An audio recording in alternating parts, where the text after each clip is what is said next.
Quero aqui agradecer as convidadas da noite, né? Maria Aparecida, querida Cida, uma pessoa maravilhosa, uma profissional que eu tive a oportunidade de conhecer lá no TJ, né? E aceitou o nosso convite de estar aqui falando, né, sobre o tema da Maria Aparecida, vai ser sobre serviço social, direitos humanos e alternativas penais. Maria Aparecida Evangelista é assistente social aposentada do TJ Rio, é instrutora da Escola de Administração Judiciária e conselheira do CRES na atual gestão, 2020-2023. Né? E professora Neuvone, nossa professora do curso de Serviço Social da Unisuam, né, queridíssima, vai estar falando sobre o tema, sobre projeto ético-político da profissão, dentro da questão sócio-jurídica, da nossa temática sócio-jurídica, né? É mais um debate que nós estamos aí proporcionando a vocês para discutirmos, né? E hoje com a convidada, nossa querida Cida, né? Aí, Cida, eu já apresentando a vocês, nossos alunos, como Cida. Não tem problema, não. Bom, eu passo, então, a palavra... Desculpa, gente, deixa eu apresentar aqui o professor João, nosso coordenador de serviço social, professor João Silva, está aqui conosco, acompanhando. Ele falou que vai ficar meio em off, mas está aqui com a gente. Né, João? Hoje eu Boa sou só um noite. espectador aqui desse papo aqui, que parece ser bastante proveitoso para todos nós. Né? Sim, com certeza.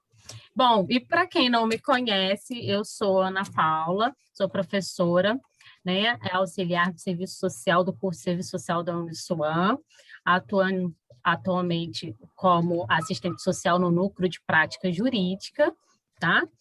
E estou aqui para acompanhar e mediar essa mesa maravilhosa desta noite. Bom, então vamos iniciar. Eu passo a palavra para a professora Neuvone, posteriormente para Maria Aparecida. Boa noite a todos e todas e todes. É um prazer enorme estar dividindo a mesa com a companheira Maria Aparecida, aposentada do tribunal, né? Aparecida, você já aposentou? Recém-aposentada, assim, vou fazer um ano de aposentada. Como eu digo, eu recebi também minha carta de alforria alguns anos atrás, do sistema prisional, do Tribunal de Justiça do Estado do Rio de Janeiro. Eu não poderia começar essa palestra, que irá abordar transdisciplinariedade no acesso à justiça, com o trabalho das assistentes sociais no campo jurídico, sem antes falar sobre nosso projeto de profissão, que tanto nos ajuda na nossa jornada de trabalho. A prática profissional do serviço social nas últimas décadas ganhou em qualificação teórica, política e ética. E, sem dúvida, em relevância e legitimidade social. Foi crucial a capacidade de aprendizado com os setores mais progressistas da sociedade brasileira em sua caminhada pela democracia. Foi decisivo incorporar as conquistas éticas em termos de princípios e valores no Código de 86, no atual ordenamento ético da profissão, o Código de 93. Assim, adensou-se nos anos 90 o projeto ético político profissional. Como dizia Yamamoto, trata-se de um projeto indissociável da democracia, da equidade, da liberdade, da defesa do trabalho, dos direitos sociais e humanos, contestando discriminações de todas as ordens. Portanto, é correto constatar que o projeto ético-político, fundamentado teórico e metodologicamente, conquistou hegemonia no serviço social brasileiro, na entrada nos anos 90. Porém, ainda podemos afirmar que nem todos os campos de atuação do assistente social é permitido utilizar o projeto ético-político da profissão. Ainda temos alguns campos de atuação que são bastante tradicionais, fazendo com que o profissional sofra as mazelas do tradicionalismo. Para isso, é preciso fazer enfrentamentos cotidianos. Abordo isso, pois acontece muito na área sócio-jurídica. A minha experiência que tenho no sistema prisional de 32 anos me fez ver que a instituição é altamente retrógrada, cheia de normas e leis a cumprir. Porém, sempre digo que toda lei tem brechas e que você pode atuar, não ferindo o projeto ético-político da nossa profissão. Em suma, o projeto articula em si mesmo os seguintes elementos constitutivos que nos ajudam a sair desse tradicionalismo: uma imagem ideal da profissão, os valores que a legitimam, sua função e seus objetivos, conhecimentos teóricos, saberes interventivos, normas e práticas. No exercício de sistematização, podemos identificar os elementos constitutivos do projeto ético-político do serviço social e os componentes que o materializam no processo sócio-histórico da profissão. Que são eles? O primeiro se relaciona com a explicitação de princípios e valores ético-políticos. O segundo se refere à matriz teórico-metodológica em que se ancora a nossa profissão. O terceiro emana da crítica radical à ordem social vigente, à da sociedade do capital, que produz e reproduz a miséria ao mesmo tempo em que se exibe uma produção monumental de riquezas. E o quarto se manifesta nas lutas e posicionamentos políticos acumulados pela categoria, através de suas formas coletivas de organização política e de muitas alianças com os setores mais progressistas da sociedade brasileira. Todos esses elementos constitutivos têm em sua base os componentes que lhe darão materialidade, ou seja, aqueles elementos se objetivam e se expressam na realidade, podendo dizer ganhar visibilidade social por meio de determinados componentes construído pelos próprios assistentes sociais. A produção de conhecimento no interior do serviço social, através da qual conhecemos a maneira como são sistematizadas as diversas modalidades práticas da profissão, onde se apresentam os processos reflexivos de fazer profissional e especulativo e prospectivos em relação a ele. Esta dimensão investigativa da profissão tem como parâmetro a sintonia com as tendências teóricas críticas do pensamento social já mencionado. Dessa forma, não cabem no projeto ético-político contemporâneo posturas teóricas conservadoras, presas, que estão aos pressupostos filosóficos, cujo horizonte é a manutenção de ordem. As instâncias político-organizativas da profissão, que envolvem tantos fóruns de deliberação quanto as entidades da profissão, as associações profissionais, as organizações sindicais e, fundamentalmente, o nosso conjunto Cefes-Trans e a BEPS, além do movimento estudantil representado pelo conjunto CEAS e DEAS e pelo ENES. É por meio dos fóruns consultivos e deliberativos dessas entidades que são consagrados coletivamente os traços gerais do projeto profissional, onde são reafirmados compromissos e princípios.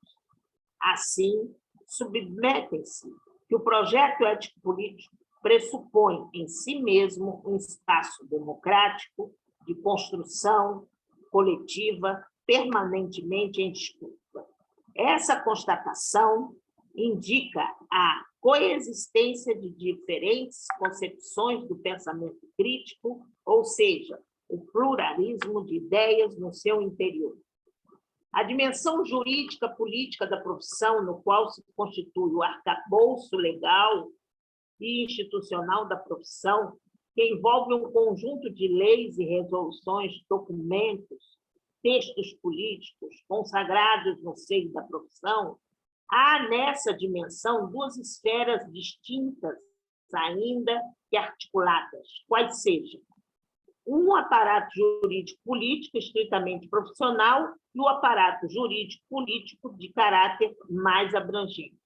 No primeiro caso, temos determinados componentes construídos e legitimados pela categoria como o atual Código de Ética Profissional, a Lei de Regulamentação da Profissão, Lei 8662 de 93, e as novas diretrizes curriculares dos cursos de serviço social, documento referendado em sua integralidade pela Assembleia Nacional da ABEPS e aprovado com substâncias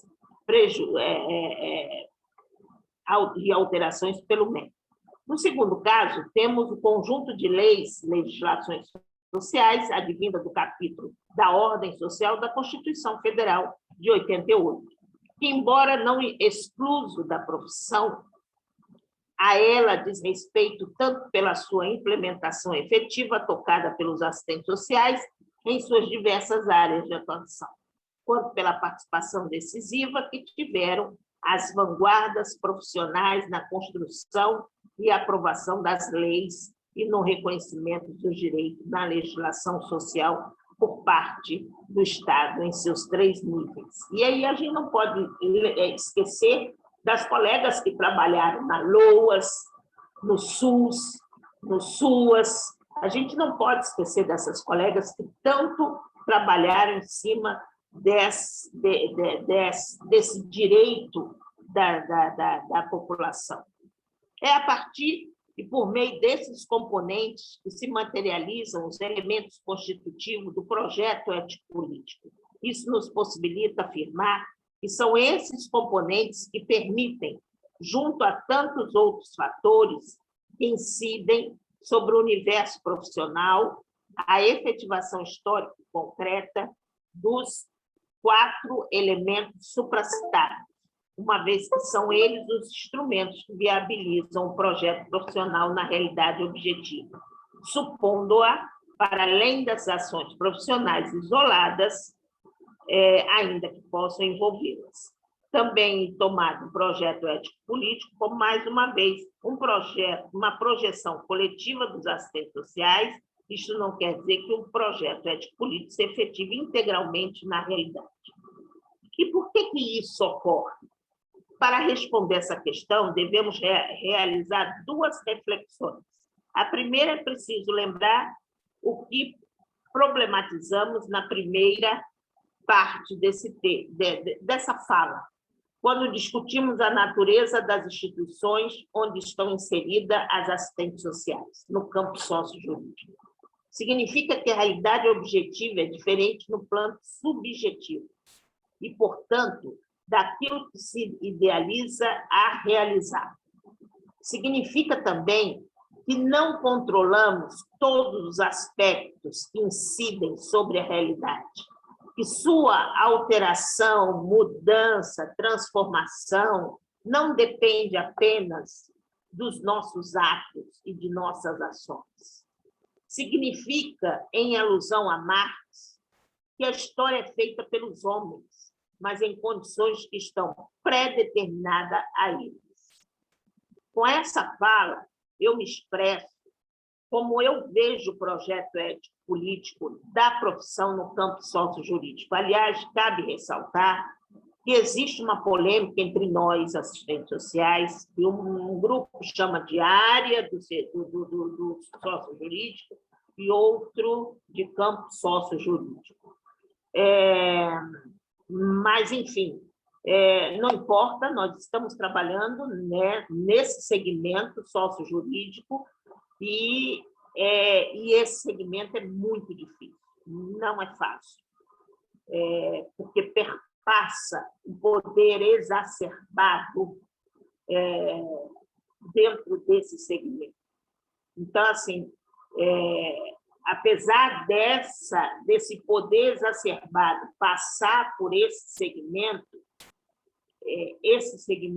esse campo, que eu chamo de campo, é satisfatório e viabiliza os direitos dos usuários que os compõem. Era isso que eu queria passar, essa mensagem para vocês. Obrigada. Obrigada, professora Nilvone, pela proporcionar essa fala, esse momento de reflexão para nós. Muito importante. É sempre um prazer ouvi-la. Saudade. Bom, só para avisar os alunos que, após a fala da Maria Aparecida, nós vamos abrir as perguntas. E para vocês colocarem o nome de vocês, tá? Junto com as perguntas que vocês forem realizando. Bom, então agora eu passo a palavra para a Maria Aparecida. Ela vai estar falando sobre o subtema Serviço Social, Direitos Humanos e Alternativas Penais. Boa noite, Cida. Boa noite, né? Boa noite. Espero que estejam aí todos bem, né? Nesses tempos em que a gente está distanciado, né? E como eu venho ouvindo em algumas falas, as pessoas dizem assim, a gente tem que celebrar por estar vivo, né? Essa é a grande questão hoje, né? Então, é um prazer poder estar aqui, né? E ter sido brindada aí com a fala da Nilvone, né? Trouxe excelentes reflexões, tá? Eu vou estar trazendo, assim, um pouquinho de uma fala um pouco com uma interface com uma prática, né, da inserção profissional, tá? Como foi dito, né, eu estou aposentada do Tribunal de Justiça, onde trabalhei por quase 23 anos, sendo, nesses 23 anos, né, 15 anos atuando com as questões de varas de família e em alguns momentos aí atravessado, né, pela vara da infância e juventude, porque prestei auxílio por um tempo numa vara única, então a gente atende todas as demandas.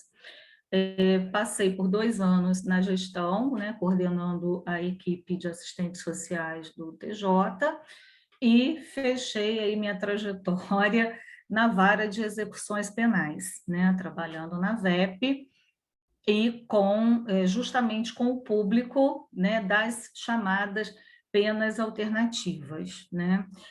E a primeira coisa que a gente descobriu trabalhando nesse espaço, né, é de que a gente tem que defender o óbvio, né? A gente fica assim, como diz o Brecht, né, que tempos são esses em que a gente tem que defender o óbvio e num espaço, né, de garantia de direitos, né, que seria ali o espaço onde o objetivo era garantir, né, o direito àquele sujeito de cumprir a sua pena, né, em liberdade, né?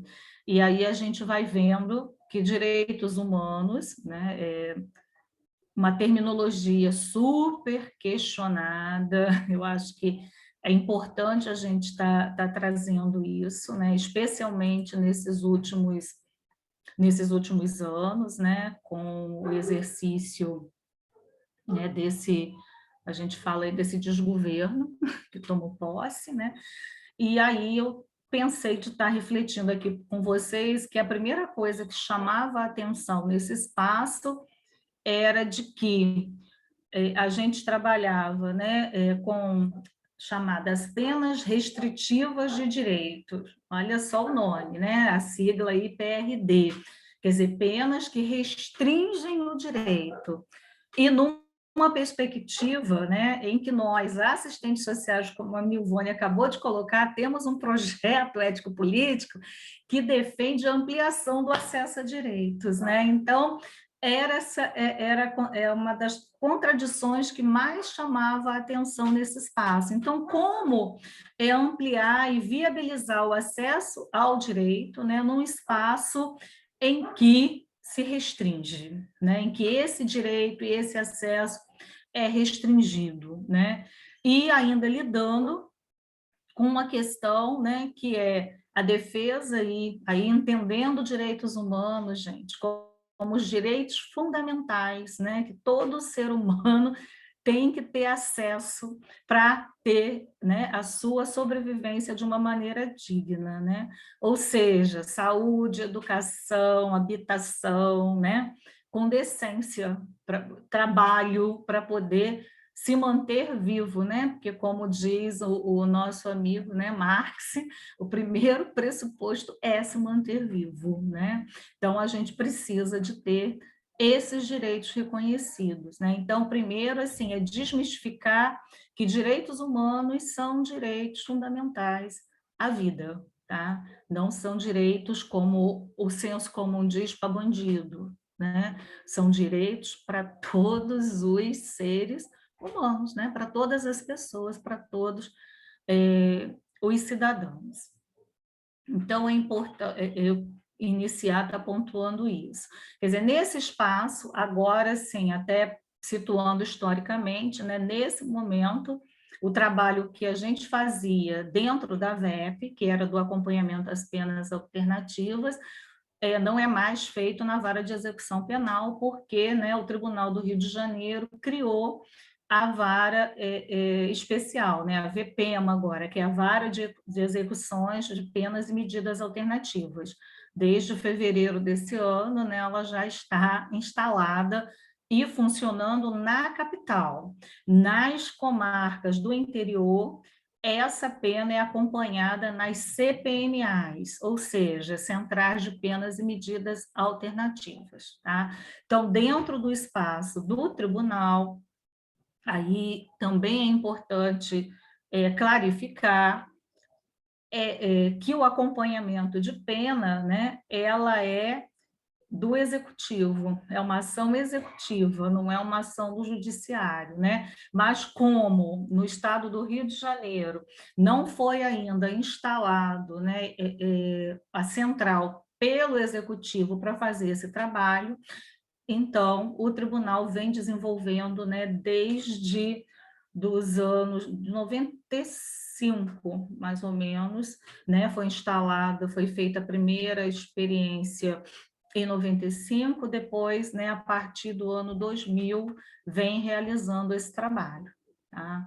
Então, assim, a inserção do serviço social na VEP, né, na Vara de Execuções Penais, ela vai ocorrer em outubro de 88, com o primeiro concurso para assistentes sociais, né, com o objetivo de atender a essas demandas relativas a essas penas restritivas de direitos, né, que são penas implantadas como alternativa à pena de prisão, principalmente a prestação de serviço à comunidade.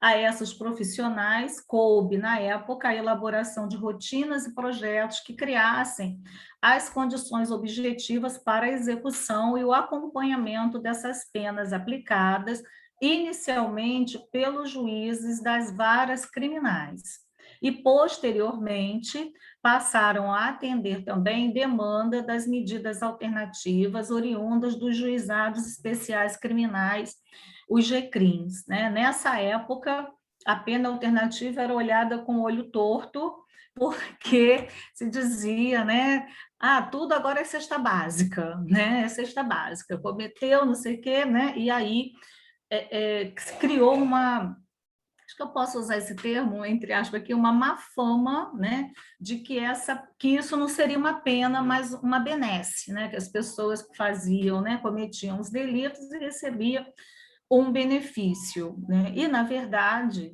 né, ela continua sendo pena, né, porque a pessoa que recebe, né, essa sentença, ela tem restringido seus direitos, tá? Ela não pode, o título fica recolhido, ela não pode votar, ela não tem acesso, se ela perder, por exemplo, o CPF, precisar de uma segunda via, ela não consegue tirar essa segunda via. A identidade fica presa, né? Ela até utiliza, né? Mas está lá atrelado na ficha dela, se o empregador consultar, vai ver, né, que existe ali, que a pessoa está respondendo a um processo, ela não tem como, né, esconder isso. E então, quer dizer, são direitos, né, de cidadania restringidos. Então, existe uma sanção e essa sanção limita o acesso integral dessa pessoa à sociedade, né, como um todo. Então, ela vai ter dificuldades, né, de acesso. E aí, qual é o trabalho, então, dentro disso, né, do assistente social, né? Então, entendendo que atuamos, né, durante esse período, e mesmo agora na VPEMA, com equipe multidisciplinar, onde você tem uma atuação com a psicologia, né, a equipe são assistentes sociais e psicólogos, e também lidando com os operadores do direito, os juízes, né, os promotores de justiça, os defensores ou advogados, né? Então, tem que haver essa correlação, né? Essa relação aí com esses outros profissionais, tá? Porque é assim que o trabalho vai estar acontecendo, tá? Então, assim, qual é, né, a natureza dos processos em que o serviço social atua nesse espaço, né? Vai dizer respeito a delitos considerados de baixo poder ofensivo e com penas sentenciadas até 4 anos, né, de prisão, que são convertidas em penas restritivas de direitos, as quais podem ser, né, aplicadas em conjunto com outras modalidades. Por exemplo, né, prestação de serviço comunitário mais uma prestação pecuniária, né, ou uma medida que a gente chama de tratamento, né? Se for se essa pena for recebida, por exemplo, para usuários, né, de substâncias psicoativas, né? Quais são esses delitos assim para o nosso dia a dia, para a gente entender um pouquinho melhor? Seria o furto, né? Você está lá e aí te furtam, mas sem usar arma, né? Sem colocar em risco a sua vida, né? O tráfico de drogas, tá? Está dentro dessa observação aqui, porte legal de arma, acidente de trânsito, às vezes a gente pensa que não dá em nada, né? Vou dizer para vocês, furto de luz, de água, que a gente acha, né, que não vai dar, mas quando se faz a denúncia, né, e se instaura o processo, a pessoa vai estar respondendo, tá? Desde aquele furto para a residência, e pasmem vocês, né, grandes casas de comércio, de shows aí devendo, porque está faltando luz, e o dono está lá, o empresário está lá pagando a pena alternativa, tá, gente?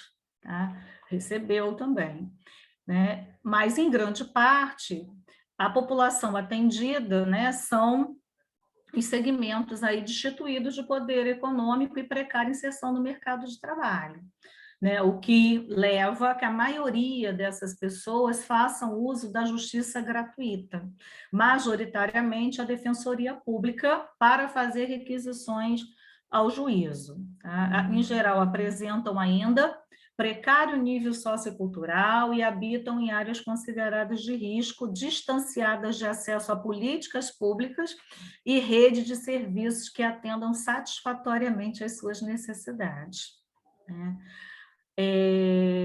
E aí, sim, enquanto assistentes sociais nesse espaço, precisamos resguardar, estar atentos o tempo todo para a especificidade da intervenção, no sentido de resguardar aquilo que é atribuição privativa de cada categoria profissional, né?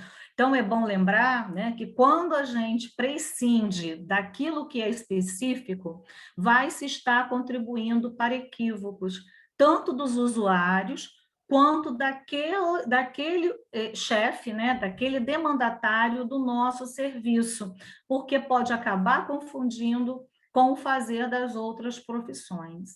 Então, nesse espaço, nós não somos, né, advogados, operador de direitos, nem psicólogos, né, mas assistentes sociais. Então, nesse sentido, as dimensões teórico-metodológica, ético-política e técnico-operativas devem ser observadas, né, pelo serviço social nas intervenções e nos documentos que produz.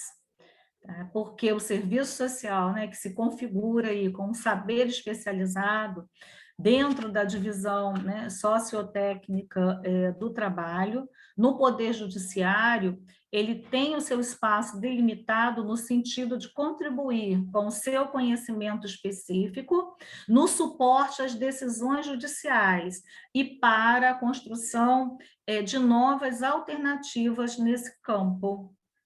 Então, o nosso trabalho, né, lembrando Yamamoto, ele vai estar condicionado pela trama das relações vigentes na sociedade, que coloca para o serviço social hoje, né, enquanto especialização do trabalho coletivo, novas demandas, desafios e competências, paralelamente às velhas práticas que persistem.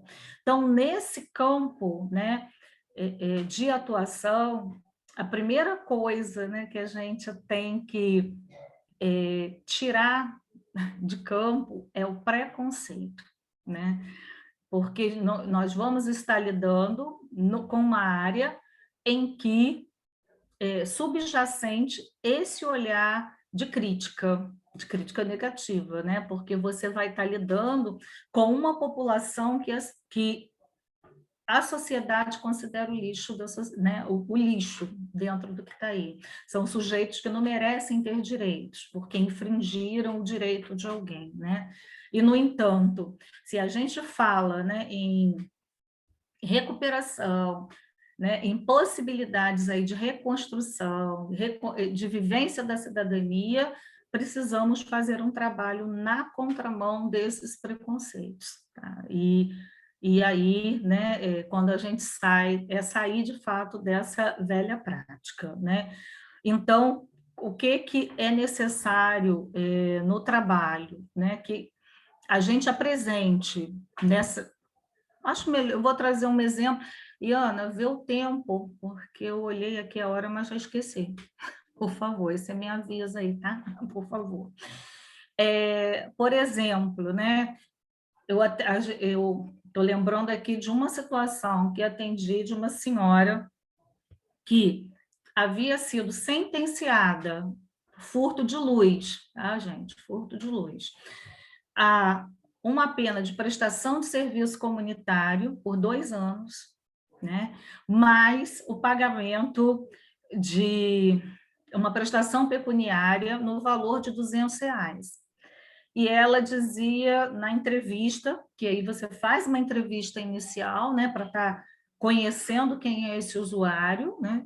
E ela dizia para mim o seguinte: eu não tenho esses R$200, né, para pagar essa prestação pecuniária, porque eu estou desempregada, né, e não tenho condição mesmo, estou dependendo de ajuda para poder sobreviver, né? Inclusive, para a prestação de serviço, se a senhora puder ver uma instituição próximo de casa que eu possa ir a pé, né, eu vou dar conta. E aí, o que pode ser feito, né? Então, na ocasião, ela tinha já procurado a defensoria, colocado essa dificuldade desse dinheiro, e a defensora havia pedido, então, a conversão desses R$200 em outra pena de prestação de serviço comunitário. O que significa isso? Ela já ia ter que prestar 2 anos de serviço comunitário. Ia se somar ali, se o juiz julgasse, mais 1 ano, por exemplo, de serviço comunitário, né? E aí, enquanto assistente social, o que a gente poderia estar trazendo de diferente nessa atuação, né? Então, foi produzido, eu fiz uma análise para o juiz, né? E aí a gente sabe que o promotor é que vai canetar, né? Porque dentro do espaço da execução penal, né? Da área penal, o promotor é aquele que faz a acusação, né? Ele está ali, né, expondo, né, e questionando qualquer possibilidade do meliante deixar de cumprir a pena que recebeu. Então, eu fiz um documento no sentido de apresentar uma análise de qual era o lugar dessa senhora dentro dessa sociedade, negra, moradora de uma comunidade de risco, sem qualificação profissional, e com dificuldade de colocação no mercado de trabalho no momento atual, por conta, né, dessa baixa escolarização, dessa falta de especialização, mas também porque agora tinha estava respondendo a um processo criminal, né? Por furto de energia, e aí a gente para pensar na incoerência. Não estou defendendo a questão do furto, né? Mas no local onde ela mora, 90% das residências não pagam, né? Né, a luz, e aí ela estava respondendo. E fora isso, sem condições de pagar aquela pena, e, portanto, R$ 200, aí fiz umas contas, né? Se o salário mínimo, você trabalha 30 dias para receber, né, um salário mínimo, R$ 200 naquela época correspondia a 20% do salário mínimo. Então, que o tempo que deveria ser acrescentado à pena dela, que não fosse de 1 ano, né, mais correspondente a, agora eu não me lembro, a tantos dias, né, do trabalho que equivaleria aqueles R$ 200, né? E, quer dizer, é você desmistificar, né, para o outro que não é da sua área, quem é esse usuário e que mazelas, né, os atinge. Porque, assim, aí eu vou voltar lá no início, né? É um tempo em que o óbvio está tendo que ser defendido, porque vocês podem pensar assim, poxa, mas a televisão mostra o tempo todo, né? Essas situações, só não vê quem não quer. E aí eu vou lembrar, né, do nosso querido Paulo Freire, que ele dizia o seguinte, que o óbvio, ele só deixa de ser óbvio quando sistematizado, quando pensado, né? Porque a gente pensa que tudo é óbvio, mas não é, né? Porque o olhar é diferenciado, né? E especialmente quando se volta para essa população que cometeu algum ato delituoso, né? Então, acho que é uma questão assim para a gente estar trazendo, tá? E uma característica desse espaço, né, de atuar porque as penas alternativas, elas vêm, né, numa perspectiva de que se diminua o encarceramento, né? E, de fato, o que nós temos é que isso não aconteceu, né? Estatisticamente, 41% dos presos provisórios, ou seja, que ainda não passaram por julgamento, estariam provavelmente dentro desse perfil das penas alternativas, né? Porque a gente tem muita gente detida, né, por crimes de baixo potencial ofensivo, né? Vê-se também aí que está na mídia, nesses últimos dias, eu fiquei pensando nisso ontem, né, numa notícia aí do rapaz, dessa história aí do reconhecimento por foto, e quantas prisões injustas nesse sentido, né? Quer dizer, a pessoa é exposta, execrada, né? E não tem reconhecido, e uma coisa que foi dito ontem, nessa notícia veiculado, né, que mesmo quando o sujeito, né, é libertado, né, o juiz faz lá a liberação, a foto continua lá no álbum da polícia sendo apresentada, né? Que loucura isso, né? E a explicação da Polícia Civil, que o processo é lento mesmo, né? A gente fica esperando chegar aqui e tal, quer dizer, não tem prazo para chegar, né? Então, quer dizer, são coisas assim, a gente, ao lidar, né, com essa população, a gente tem que buscar justamente ter esse olhar, né, para esse usuário, de que ele está à margem, né, e que ele precisa ter viabilizado o acesso dele a esses direitos, né? Então, o trabalho de acompanhamento, né, junto à pessoa sentenciada, mas também à instituição que o vai receber, né? E dentro as demandas que ele vai trazendo, né? As dificuldades que ele vai sentindo ao longo dessa caminhada, numa interlocução com os operadores de direito, né? Não sei aí se estourou o tempo, como é que está? A gente pode estar caminhando, então, ainda aqui mais um pouquinho? Pode, Cida, pode sim. Os alunos estão Tá? aqui, ó, adorando a sua fala, o bate-papo que estão falando que muitas Eu tenho pessoas passam. alguma pergunta para a Cida. Você está vendo? Está visualizando? Ah, você Não, tem pergunta? Eu tenho. Então faz, Ney, faz a pergunta. Tenho curiosidade. Posso, Cida? Você já terminou sua fala? Estou fechando aqui. Aí vou fazer uma falinha final e a gente conversa. Então eu aguardo. Tá? Rapidinho. Então, assim, é deixar claro, né, que a gente, não só no cotidiano, como eu estou falando, né, no cotidiano de uma vara, né, de execução penal, né, seja ela aí, na época, né, era a VEP, agora tem as CPMAs e tal, nós vamos estar lidando com fenômenos sociais que a gente vai estar lidando em qualquer outro espaço profissional, tá?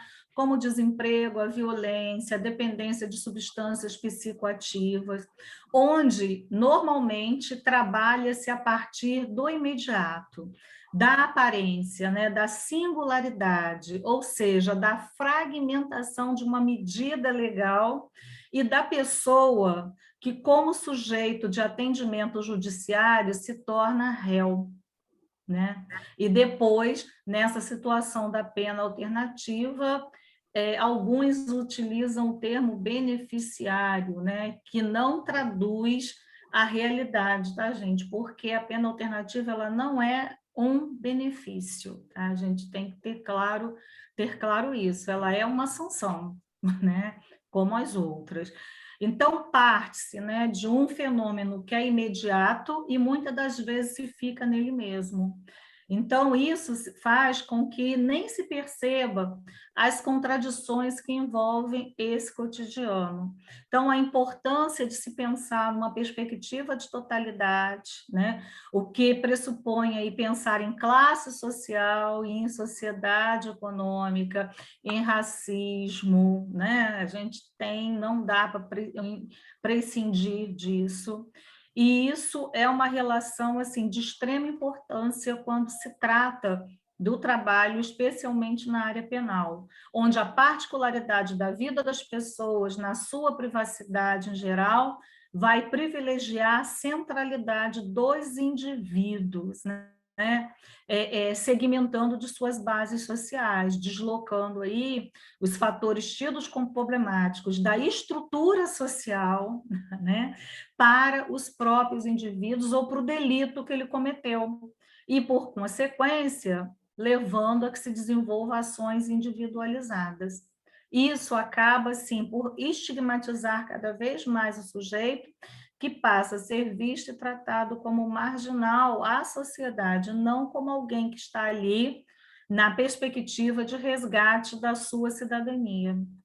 Então, hoje, né, onde ainda imperam, né, índices alarmantes de pobreza, de analfabetismo, de desemprego, a consolidação de direitos sociais faz-se mais que necessária para que se efetive os ordenamentos jurídicos políticos contido nas leis e as consequentes mudanças nesse cenário social. Então, a tarefa de ampliação das informações e a cobrança às instâncias governamentais responsáveis devem ser articuladas e contínuas.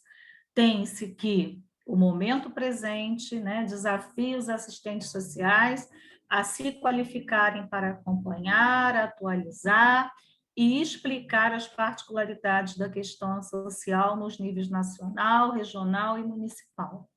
Né? Então, esse é o nosso trabalho. E o serviço social tem se colocado frente a esses desafios, como a Nilvone bem disse, adotando um projeto ético-político que se expressa através da luta pela ampliação e a consolidação da cidadania, pela garantia dos direitos sociais, pela defesa da equidade e da justiça social na perspectiva de universalidade de acesso aos bens e serviços relativos aos programas e políticas sociais, assim como como compromisso com a qualidade dos serviços prestados à população e com o aprimoramento intelectual na perspectiva da competência profissional, dentre outros compromissos contidos no nosso Código de Ética.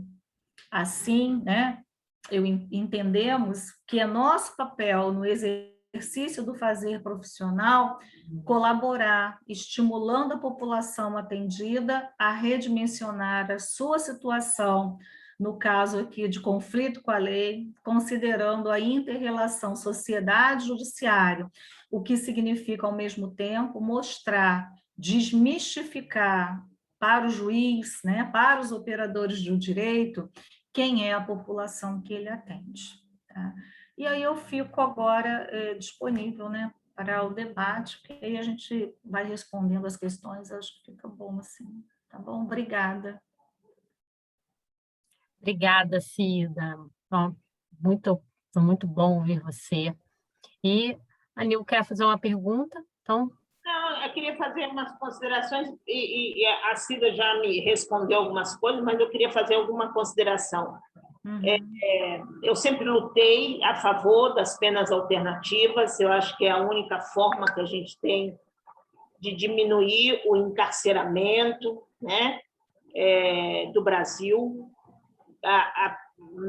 Porém, a gente ainda tem muitos juízes, e aí eu torno a falar que a justiça é uma instituição retrógrada, né? Que a gente tem muitos juízes ainda bastante conservadores, né? E esse conservadorismo aí é que cada vez mais as prisões estão cheias. Então, hoje, aqui no Rio de Janeiro, nós estamos com aproximadamente 54 mil presos. Isso é um horror, isso é um inferno. E 2.000 mulheres presas.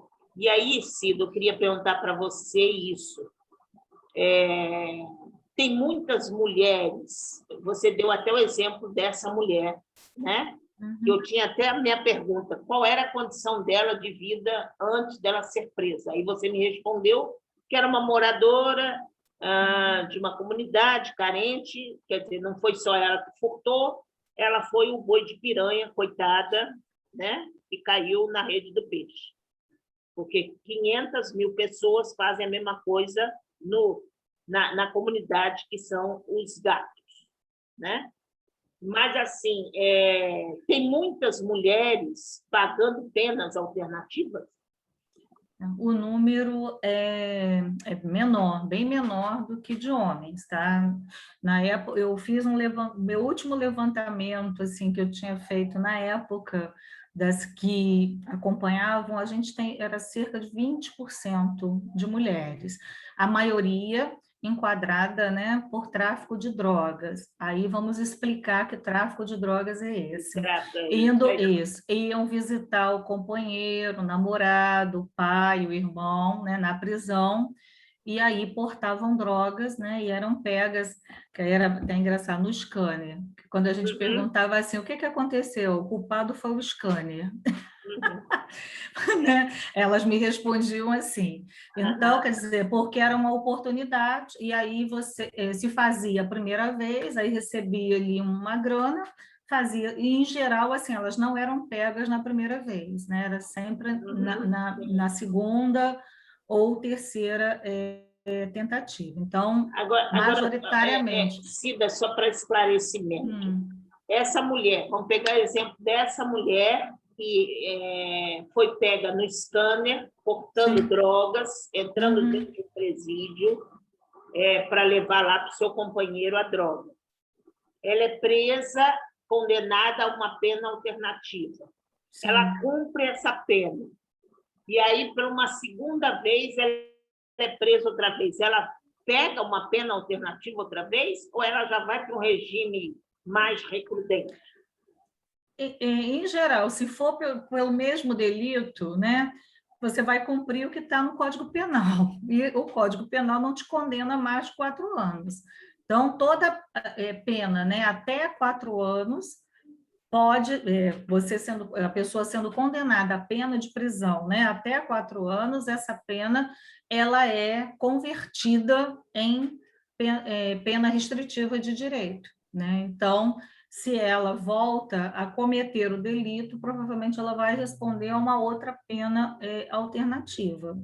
Ah, sim, tá. Se for o mesmo delito. Sim, se Tá for o bom? mesmo delito, eu pensei Isso. que o juiz recrudesceria, mas dando uma prisão semiaberta para ela, por exemplo. Sim, pode até acontecer, Não? mas olha, o que eu observava é que não.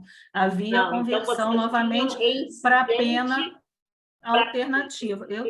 Eu cheguei a acompanhar alguns reincidentes pegando, né, a pena alternativa. Agora, o que acontece é que se não, aí que eu estava falando, não é benefício, porque se não cumprir a pena, né, porque a instituição que ele vai cumprir manda a frequência, a gente vai contando as horas, né, e aí não chega nada, né, não chega nenhuma frequência, não chega nada desse sujeito. O que que vai acontecer? O juiz vai converter essa pena restritiva de direito para pena de prisão. Uhum. Tá? Então, vai voltar para a prisão, tá? Então, não é benefício, continua sendo sanção. E eu só queria, assim, para não perder, que eu lembrei aqui que a Nilvone falou assim, essa justiça é injusta, eu vou dizer para vocês, quem quer justiça, não vá ao Poder Judiciário, tá?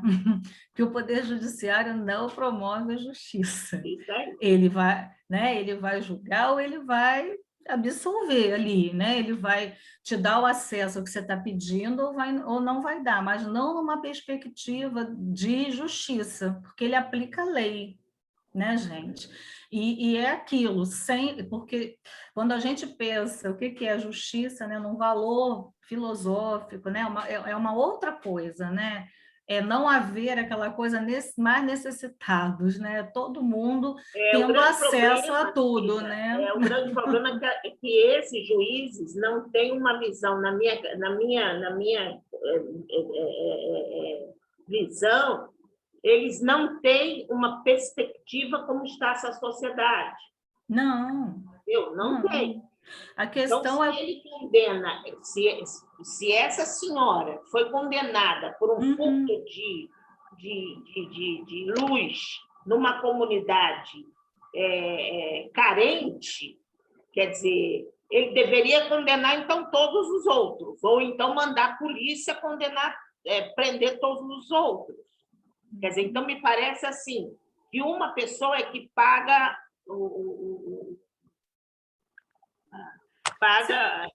Sim. Quer dizer, você diz assim, ó, vai usar aquele de exemplo, né?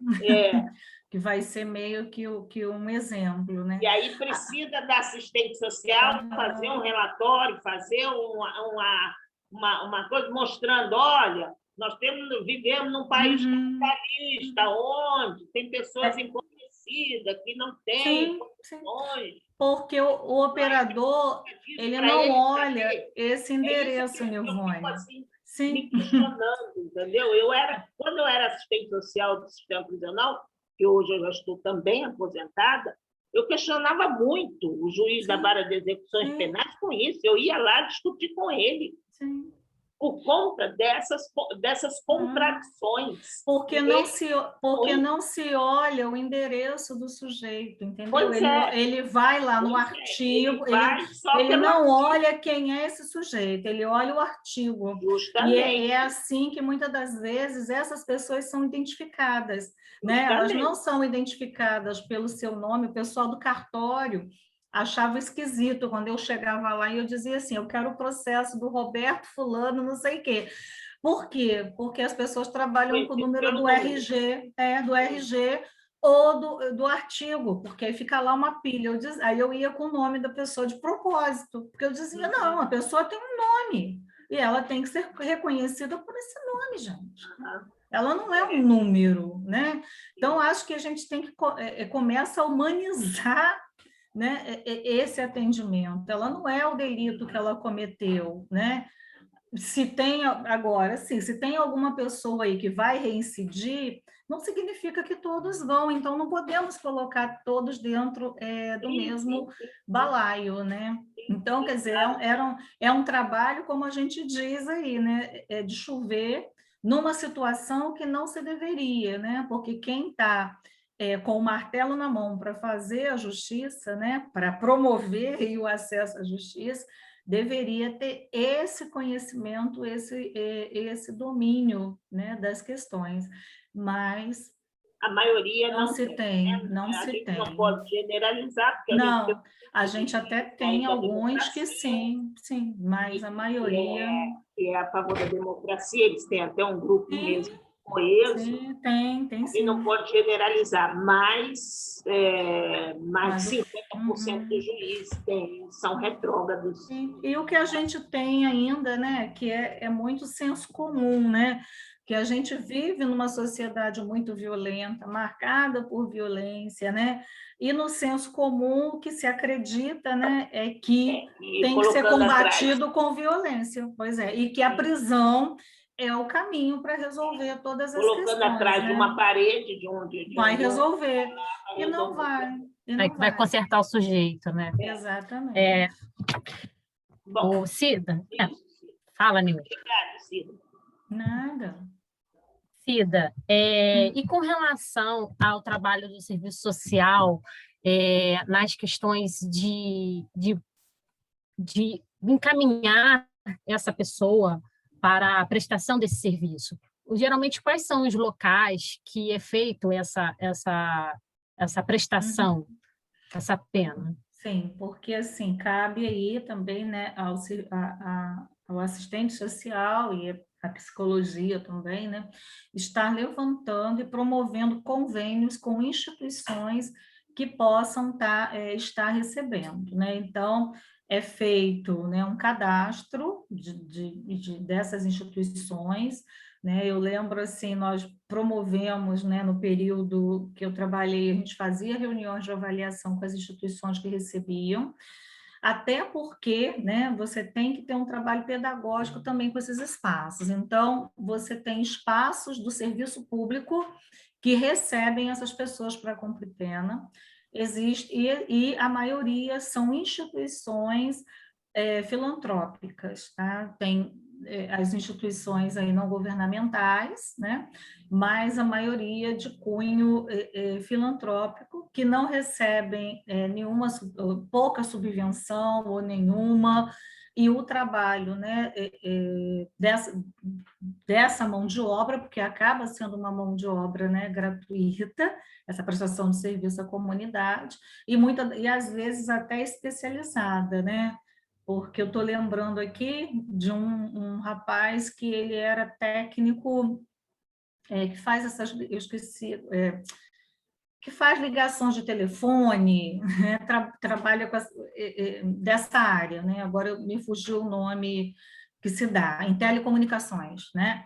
E Sim. aí ele foi para uma instituição e ele fez toda a instalação, né, na instituição. Era um abrigo para idoso, né? E ele modernizou tudo lá, botando fios e material de primeira, fez até uma campanha, né, externa para conseguir computador, né? E deu uma modernizada na instituição.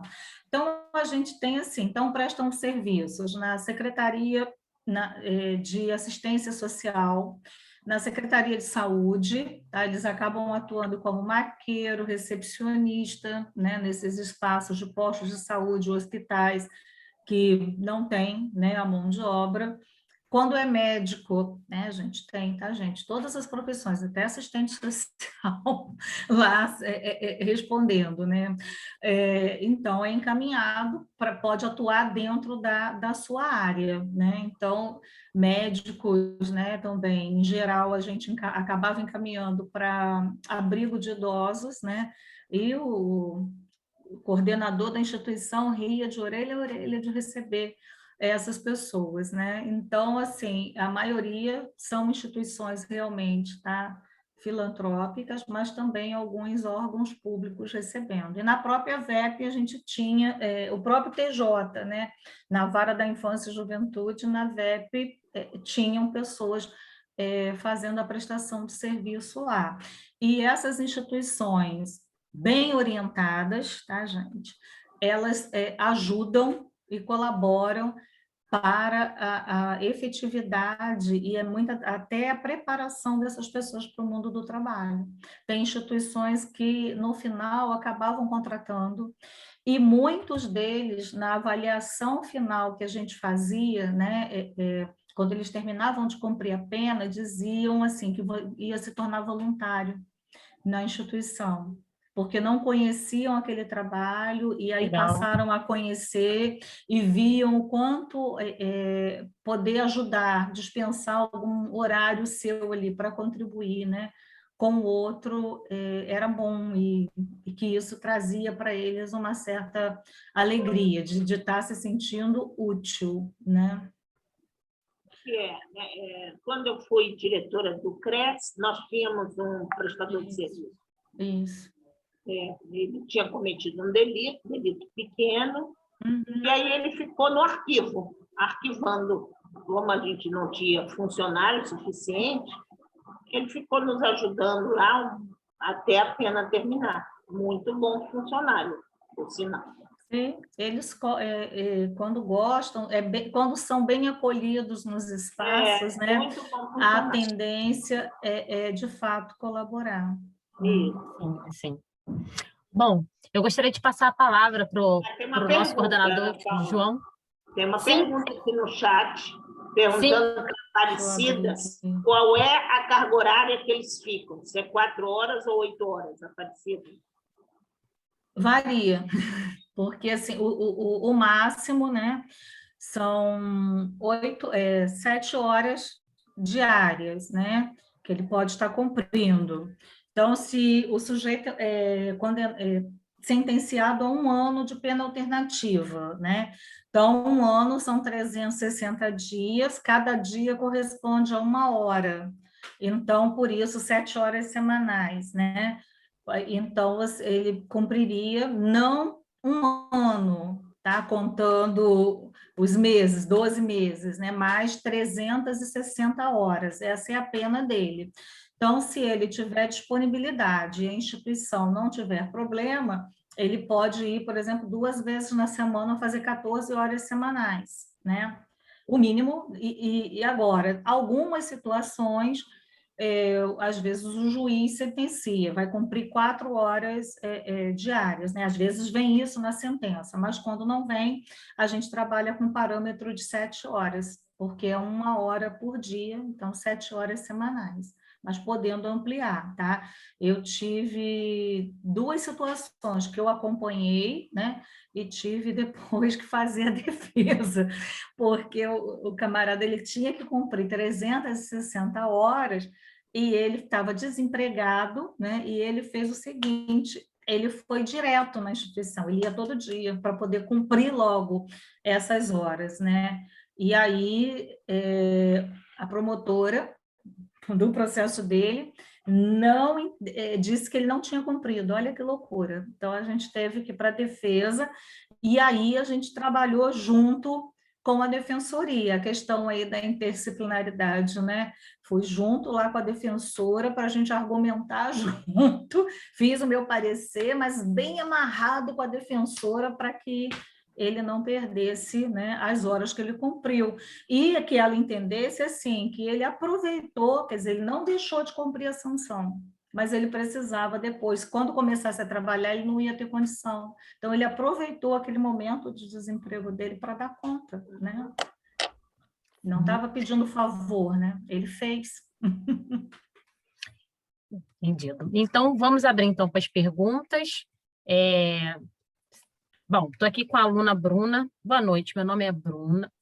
Desculpa. Boa noite, meu nome é Pamela, sou formada em Serviço Social, atualmente faço especialização em Direitos Humanos e Saúde, e esse ano realizei um trabalho voluntário com agressos do sistema prisional, com uma parceria da Associação dos Moradores da Mangueira e a Fundação Santa Cabrime. E gostaria de saber se a opinião de vocês, a ressocialização pode ser o caminho para diminuir a reincidência criminal ou a violação e atos delituosos. Acho que é para Começar Cida. Ó, eu vou dizer assim, olha, em penas e medidas alternativas, e eu acho que mesmo, né, na privativa de liberdade, eu acho que assim, não há de se falar em ressocialização, né, gente? Porque a pessoa continua cidadã, né? Mas principalmente na pena alternativa, ela está inserida na sociedade, ela está trabalhando, ela está estudando, ela está convivendo com a sua família, né? Ela está circulando, né? Então, aqui, né, o trabalho é mesmo, né, de uma reflexão, ou aí muita gente atualmente vem investindo na justiça até restaurativa, né, numa prática reflexiva junto a esses sujeitos, para uma revisão aí dos rumos de sua vida, né? A questão que a gente pensa que para reduzir, né, a criminalidade, você tem que ter uma rede de serviços de qualidade. Então, tem que se oferecer, né, escola, acesso à escola para todo mundo, né, acesso à educação, acesso à saúde, acesso à assistência social, né, nesses espaços em que chamadas aí comunidades de risco, locais de risco, né, ao invés de ter incursão policial, teria que ter incursão de serviços, né, uma rede de serviços que, de fato, municiasse e atendesse a essa população. Aí eu acredito que sim, né, a gente poderia pensar nessa diminuição, né, de criminalidade. Mas, assim, a meu ver, agora que o que contribui para esse aumento, né, na verdade, é a impunidade que vigora, né? Porque a gente vê grandes crimes sendo acontecendo, as provas estão aí postas, né? E as pessoas não são presas, né? Ou quando são, saem pela porta da frente, né? Sem sanção, né? Sim. Mais uma pergunta. Me chamo Luana, sou graduanda em Serviço Social pela UFRJ e faço estágio na 9ª Vara Federal Criminal da Justiça Federal, no setor de penas e medidas alternativas. Gostaria de adiantar que fui muito contemplada pelas falas das palestrantes e agradeço desde já pela partilha. Há algum tempo, venho pensando na visão de que o juízo e os demais servidores da vara têm acerca da sanção de uma alternativa penal, vistas como se fossem, de fato, como Maria Aparecida bem disse, benefícios. Ao contrário disso, percebo que, apesar do usuário não estar privado de liberdade, os efeitos do cumprimento da alternativa penal na vida dos mesmos são, por vezes, irreparáveis. Nesse sentido, gostaria de saber o que Maria Aparecida pensa sobre a proposta das alternativas penais e o que elas, de fato, representam na vida dos usuários.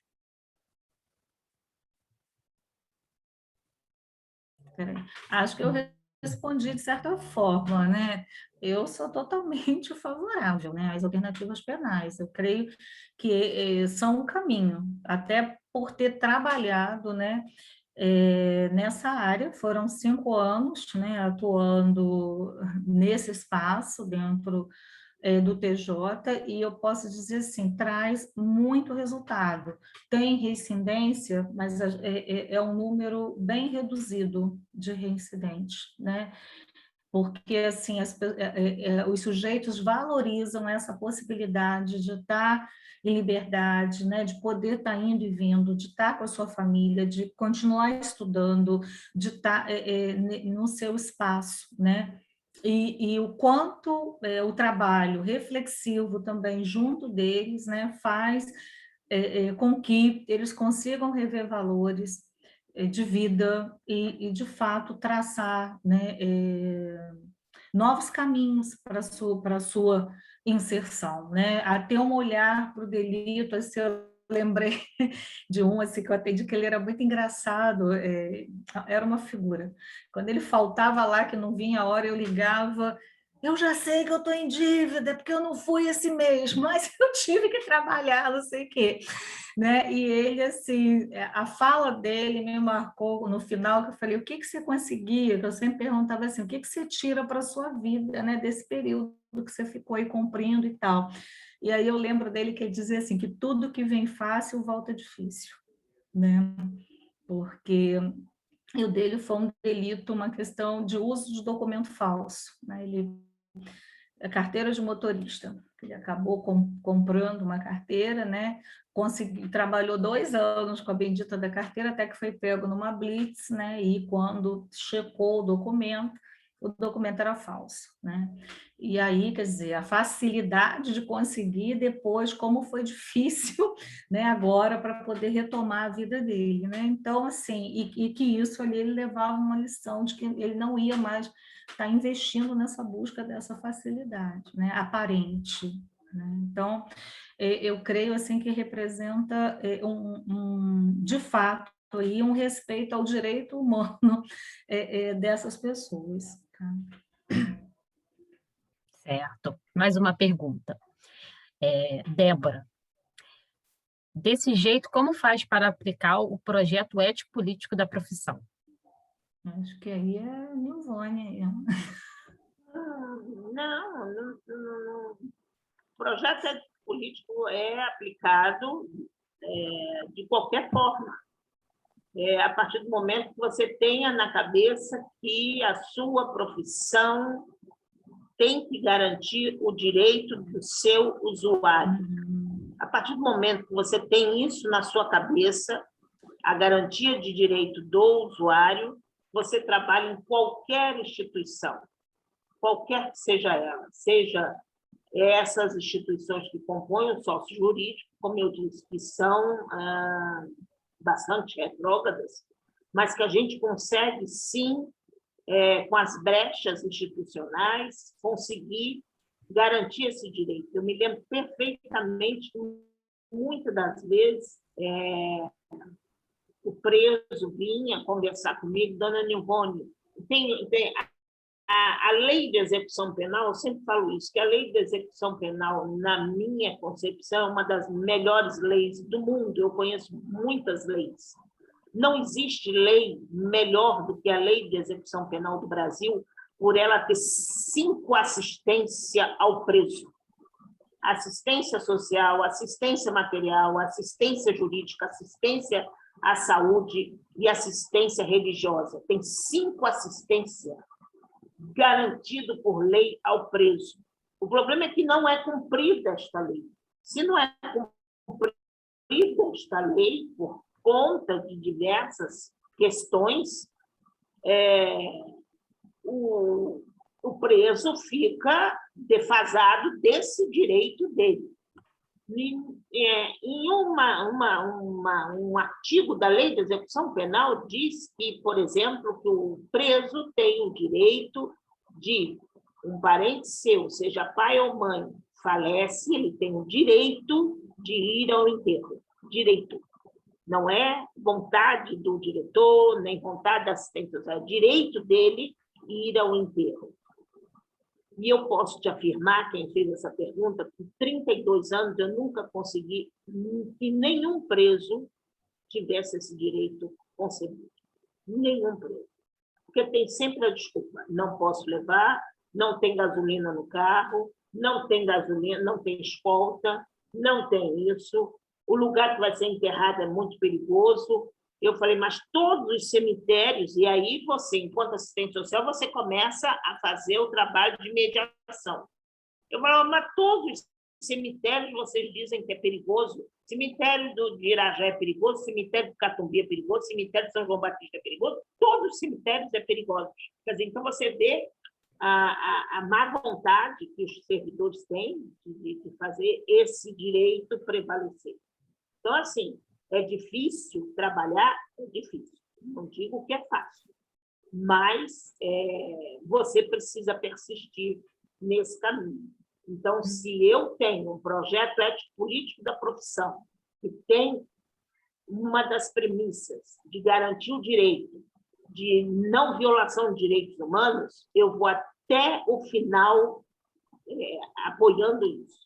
É uma das coisas que, quando eu trabalhei, eu não admitia tortura dentro da unidade prisional. Não admitia. E as pessoas sabem disso. Por exemplo, um presídio que eu denunciei até a ONU foi o presídio Ari Franco, ali no Meia. Uma das pessoas que denunciou fui eu, por conta das torturas que estavam ali. Se a minha profissão diz que eu preciso garantir esses direitos, e eu preciso garantir a não violação de direitos, garantir esses direitos humanos, eu não posso ficar ouvindo torturas dentro da minha sala de serviço social e não fazer absolutamente nada. Então, assim, você tem espaço, sim, claro, evidente que eu não fiz isso sozinha, eu não sou nenhuma fada, eu não sou nenhuma mulher de poder, eu tinha deputados a meu favor, eu tinha coletivos de enfrentamento à tortura a meu favor, eu tinha um Conselho Regional de Serviço Social, que é o meu conselho que rege a minha profissão, então eu tinha todo um aparato jurídico por trás de mim para eu fazer essa denúncia, mas eu fiz a denúncia. Eu acho que nosso caminho é esse, é garantir o direito daquele usuário. Está na legislação, eles têm o direito, então tem que seguir a legislação e tem que garantir o direito. Assim, eu faço o projeto ético-político funcionar. É isso aí. O que, só resumindo, né, o que a Nilvânia acabou de dizer. O nosso usuário é aquele que tem direitos, né, garantidos em lei. Então, viabilizar o projeto ético-político é coadunar o que está na lei, né, com aquilo que ele está necessitando, né? É viabilizar esse acesso. Certo. Bom, mais uma pergunta da Venusa. E as mães que estão amamentando e precisam cumprir a pena? Há algum cuidado em relação à criança para permitir o aleitamento? A assistente social pode destinar o local dessa mãe? Porque a mãe que está, por exemplo, em pena alternativa, eu já tive situações, porque assim, quando elas têm o filho, elas podem solicitar ao juiz a licença maternidade, né? Que aí corresponde àquela licença maternidade da CLT, tá, gente? São 4 meses, né? Cuidando ali do bebê e depois ela retoma o cumprimento da pena. Tá bom? Na prisão, né? Quando estão detidas também, Na prisão, né? Eu não sei, a Nilvânia pode falar. Um local específico no Talavera Bruce, ao lado do Talavera Bruce, é um local específico onde as parturientes que tenham sido presas e condenadas grávidas, elas têm um neném no hospital público e voltam para a unidade prisional. Ao lado tem feita essa maternidade que construíram e a presa fica encarcerada junto com o seu neném até 2 anos, se eu não me engano. Depois de 2 anos, ele é entregue ou para sua família, pai, mãe, tia, quem queira, ou vai para adoção. Ok. Uma pergunta aqui, sem identificação. Boa noite. Quando um ex-presidiário consegue um emprego de carteira assinada, a pena diminui? Não, ele tem que continua lá, é o número de horas, é aquele, né? O que ele pode pleitear é uma conversão da pena, se ele tem a prestação de serviço comunitário, e ele não vai ser dispensado do trabalho, né, para poder cumprir essa pena. A gente, de repente, a gente também não dispor de uma instituição para ele cumprir em final de semana ou na folga dele, ele vai pleitear ao juiz uma conversão para prestação pecuniária, né? E aí o restante da pena dele, o juiz pode determinar ali um valor, né? que vai ser recolhido, até explicando assim que a prestação pecuniária atualmente não é mais a coisa da cesta básica, né? Em geral é determinado um valor, né, tendo por base sempre o salário mínimo, aí pode ser meio salário mínimo, um salário mínimo, 30 salários mínimos, depende ali, né, do juiz, né, e do delito cometido, e ele vai recolher, pode ser parcelado o recolhimento desse valor, que vai para um fundo, né, de penas pecuniárias, que no TJ do Rio é realizado pelas instituições conveniadas, elas apresentam algum projeto para receber esse dinheiro, né, como investimento para desenvolver o projeto institucional, tá? Só para deixar claro o que é essa pena pecuniária. Certo. Bom, mais uma pergunta, essa sem identificação também. Quando temos a informação de que a pena alternativa nos parece, para a vítima, como injusto, é normalmente quem tem acesso... Peraí. Quando temos a informação da pena alternativa nos parecer, para a vítima, como injusto, e normalmente quem tem acesso nos parece alguém que não se arrepender do que fez, que não se arrependeu do que fez. Conseguiu entender? Acho que mais ou menos, acho que quer dizer assim, porque às vezes, dependendo do delito, né, a vítima ela pode se sentir injustiçada por considerar que aquela pena alternativa, né, foi pouca, né? Mas eu vou dizer para vocês assim, o que eu observei, vou dar um exemplo de uma situação que foi até notícia de jornal, né? Não sei se as pessoas vão lembrar, mas enfim, né? Que o camarada, ele, numa discussão, né, com o outro, eles acabaram meio que saindo no braço, né? E a pessoa, por ser mais corpulenta, ela acabou empurrando a outra, ela caiu, bateu com a cabeça no meio-fio e veio a falecer, né?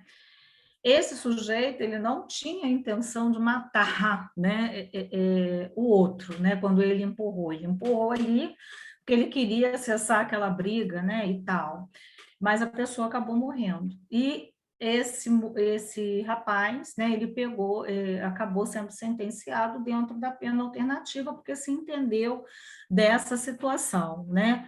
Para a família que perdeu, né, o seu ente, né, perdeu o pai ali, que faleceu no ato, né, ela, de início, tinha um entendimento que isso era muito pouco, porque foi uma vida, né, perdida. Mas eu te digo assim, eu acompanhei o cumprimento da pena dessa pessoa.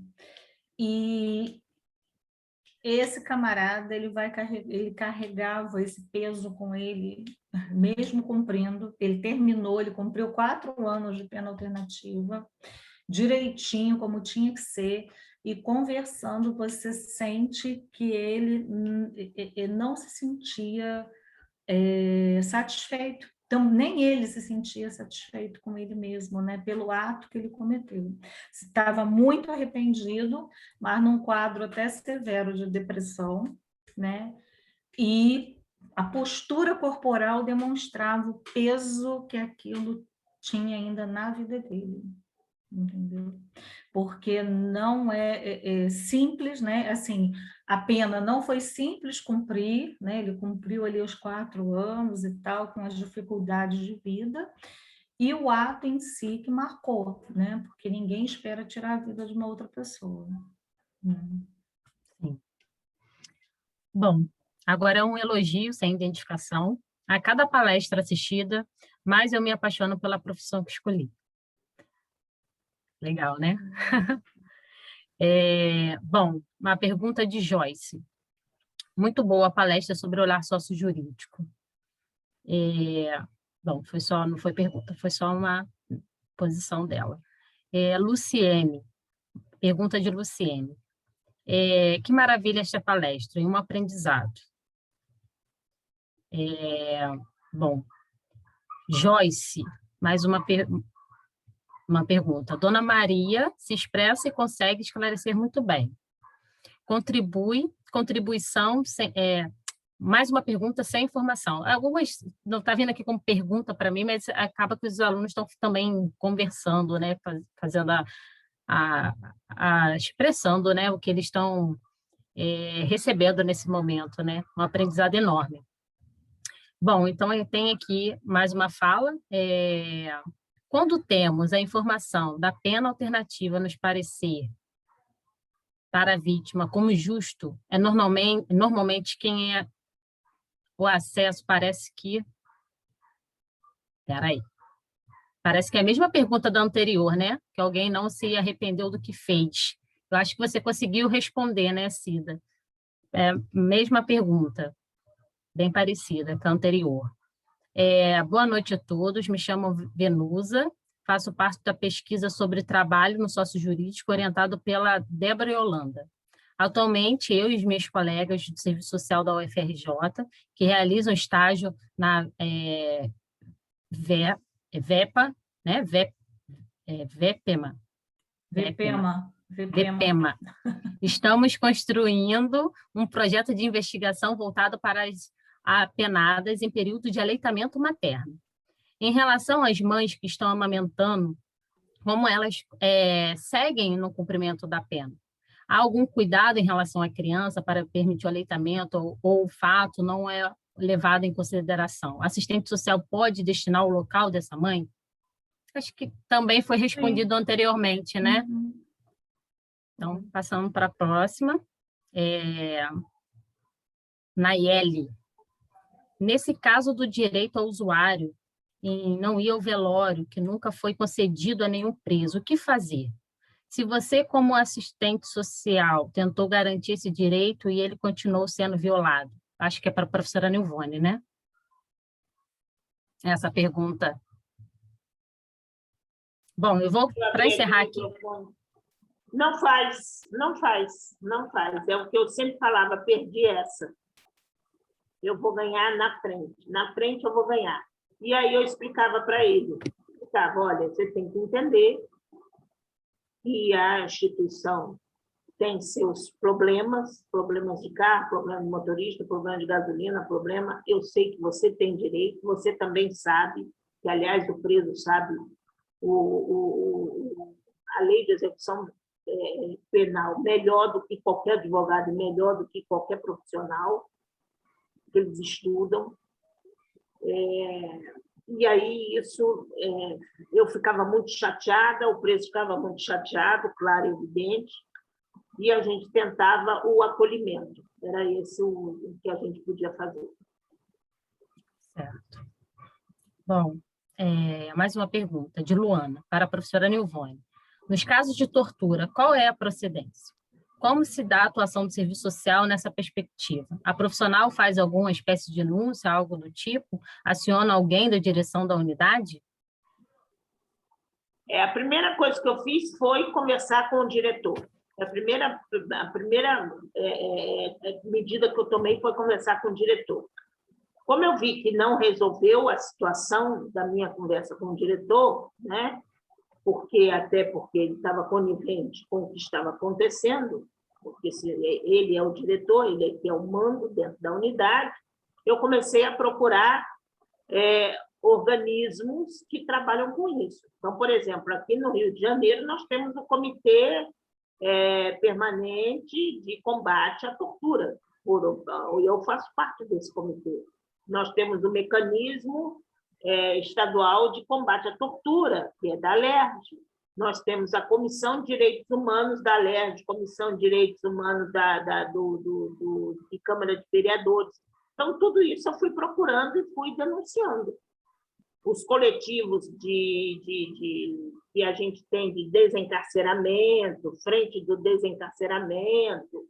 Então, eu fui procurando coletivo para que eu pudesse me apoiar e fui procurando organismo para denunciar. E parlamentares também, que eu sabia que parlamentares eram contra esse tipo de atitude. A pastoral carcerária sabia também, porque eu procurei a pastoral carcerária, E, para me respaldar enquanto assistente social, procurei o Conselho Regional de Serviço Social. Quer dizer, então, assim, não fiz sozinha as coisas, eu fui procurando organismos que me desse o apoio e me desse todo o amparato legal e jurídico em cima do que estava acontecendo dentro da unidade prisional. Certo. Bom, agora é um elogio de Pamela. Obrigada pela aula de conhecimento que estamos proporcionando.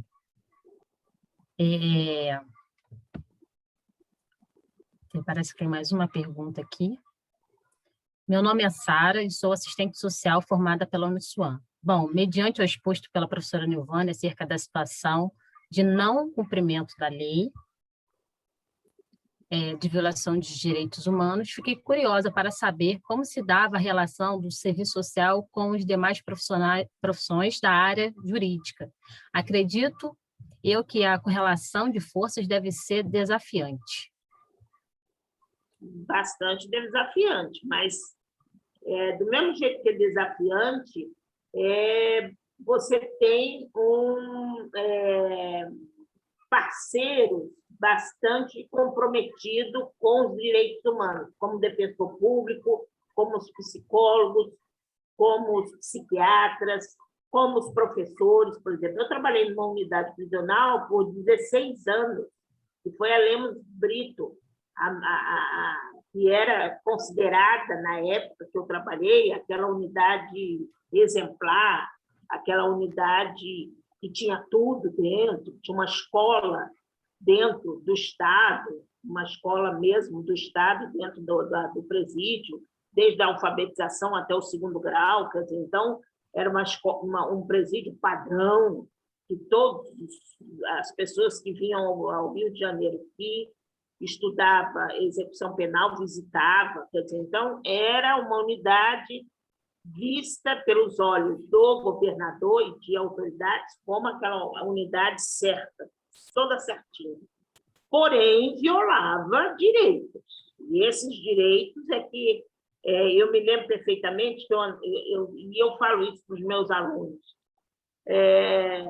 que eu andava com 2 livros, 3 livros dentro da minha mesa de trabalho. 3 livros. Um é o Código de Ética. O outro era a Constituição Federal de 88. E o outro era a Lei de Execução Penal. Então, quando eu subia para o gabinete com a Constituição na mão e a Lei de Execução Penal na outra, já tudo rabiscadinho, tudo marcadinho, o diretor me dava e falava assim: lá vem a Nilvânia solicitar alguma coisa da onde tem o direito do preso. Eu falei: claro, ainda bem que você sabe. Está na Constituição, está na Lei de Execução Penal, então vamos discutir o que está e de que forma a gente pode trabalhar. Eu vejo isso e falo com toda a sinceridade, porque eu fui diretora de unidade prisional. Então, eu tenho a experiência de ter sido diretora de unidade prisional. É complicado ser diretora de uma unidade prisional? É, muito. Porque você é responsável por aqueles seres humanos que estão ali. Você é a responsável. Se morrer, você é responsável. Se fugir, você é responsável. Você é responsável por tudo que acontece ali dentro. Então, eu até entendi algumas questões. Mas, por outro lado, eu discutia muito isso em relação à legislação, que a legislação falava. Então, eu sempre falo isso para os meus alunos. Se você vai trabalhar na saúde, saiba a lei orgânica da saúde de trás para frente, frente para trás. Se você vai trabalhar com criança e adolescente, você tem que saber o ECA. Não tem outra forma. De frente para trás, para frente, tem que decorar aquilo, tem que saber, tem que andar com aquilo dentro da sua bolsa para você poder dar esse direito a esse usuário que você está trabalhando. Então, os segmentos, se você vai trabalhar com idoso, a mesma coisa. Então, todos os segmentos que a gente tem inserção profissional, existe legislação própria para isso. e nós temos que nos apropriar o saber dessas legislações. Então, é isso que acontece, porque senão você não garante esses direitos, mesmo sabendo que alguns direitos vai ser violado, como é o caso que eu dei exemplo. Certo. Bom, essa troca, essa palestra, né, está sendo muito produtiva, mas infelizmente a gente já está chegando ao final, né, a gente tem que seguir aqui para o encerramento, mas fazer aqui a última pergunta que chegou para mim, a pergunta de Niele. Como faço para estagiar no judiciário ou acompanhar a rotina como estudante de serviço social? Bom, enquanto presidente, a Cida responde ou o Nilvone responde, pessoal, quero agradecer a participação ativa dos alunos, mas essa vai ser a última pergunta, ok? Tá, no sistema prisional você tem que procurar coordenação de serviço social. Nesse exato momento, elas estão trabalhando remotamente, quer dizer, está complicado o trabalho dentro das prisões por conta do Covid, nem todos os presos tomaram vacina, nem todos os presos tomaram a segunda dose.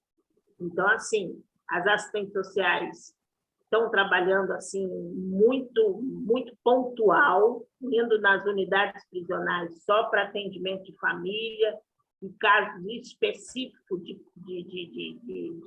presos, por conta da Covid. Então, assim, mas quando acabar essa pandemia, você procura a coordenação de serviço social, que ela fica lá no edifício da Central do Brasil, no 5º andar, e elas têm sempre estágio, fazem uma prova, uma seleção, e aí você tem que procurar e ver quando é que abre a seleção. Já no Tribunal de Justiça, você pode se inscrever, né, no CIE, porque aí tem o estágio remunerado em algumas equipes, né?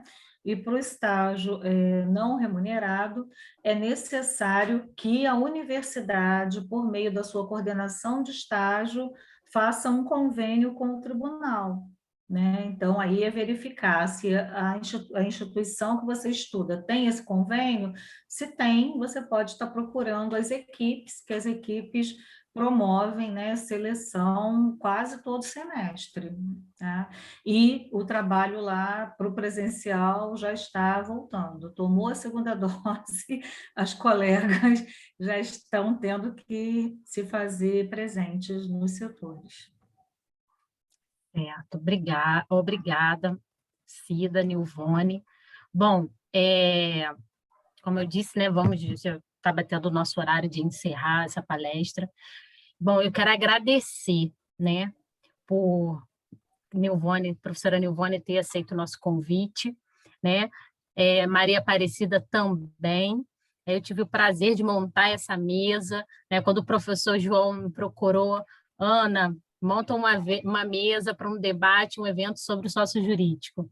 E logo pensei nas queridas, as minhas queridas, que eu tenho um carinho enorme por vocês, aos alunos. Eu tive a oportunidade de ser aluna, né, da professora Nilvone, e a Maria Aparecida conhecia durante a atuação de trabalho, né, eu tive com ela fui fazer até uma visita, né, no espaço dela de trabalho antes da aposentadoria, né, Cida? Estive com você lá, a oportunidade de nos conhecermos. Bom, então, encerrando o nosso evento, eu quero agradecer, né, o professor João também, que está aqui quietinho, né, e passar agora a palavra para vocês, para as nossas considerações finais. Agradeço a vocês, eu sou professora da casa, 33 anos, gosto de dar aula, continuo dando aula, vamos ver até onde. João quer me colocar lá em Campo Grande, quer me colocar em Bom Sucesso, João quer me colocar em todos os lugares.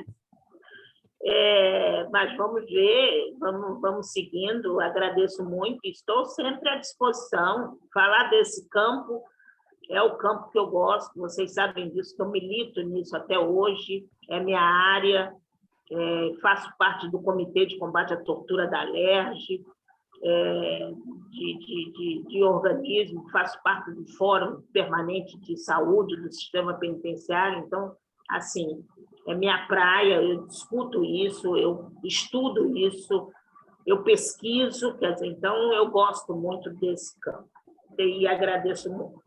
Obrigada. Obrigada, Nilvone. Também aí, agradecer mais uma vez a Ana, né, o professor João, a Nilvone, a Ana pelo convite, porque a gente poder estar refletindo, né, sobre a profissão, olhando, isso nos traz um alento, né, e que a profissão está aí, ela permanece, né? E está efervescente. Poder ver os comentários aqui, né? Estou feliz com a escolha, é muito bom. E dizer para vocês, né, que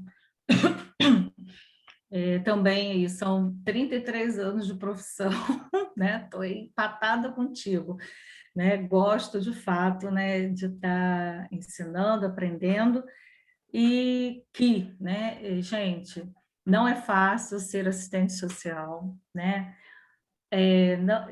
Ainda mais em tempos como esses que nós estamos vivendo, tá? Mas foi uma honra estar aí, fico o contato e gostaria de deixar o convite para vocês para ocuparem o CRES Rio de Janeiro, né? Porque, afinal de contas, o CRES é a categoria.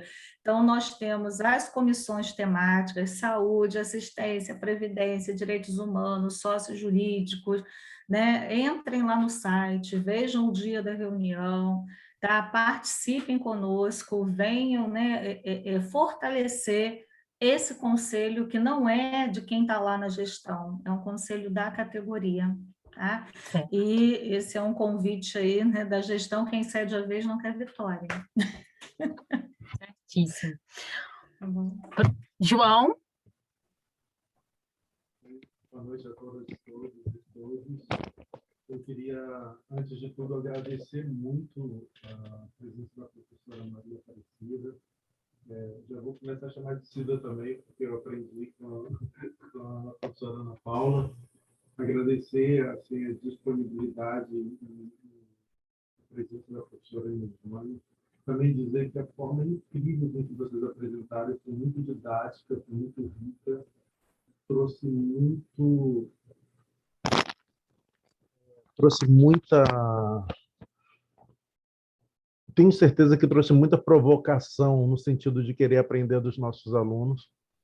E queria dizer, olha, professora Nilvone, a senhora é caverna mestra na Uniswan, no Centro Social da Uniswan, e onde eu puder trazer a senhora para atuar, com certeza a senhora vai atuar. E Maria Aparecida, pensa nisso com carinho, porque de repente a gente está aqui com uma possibilidade incrível de ter também no nosso corpo docente.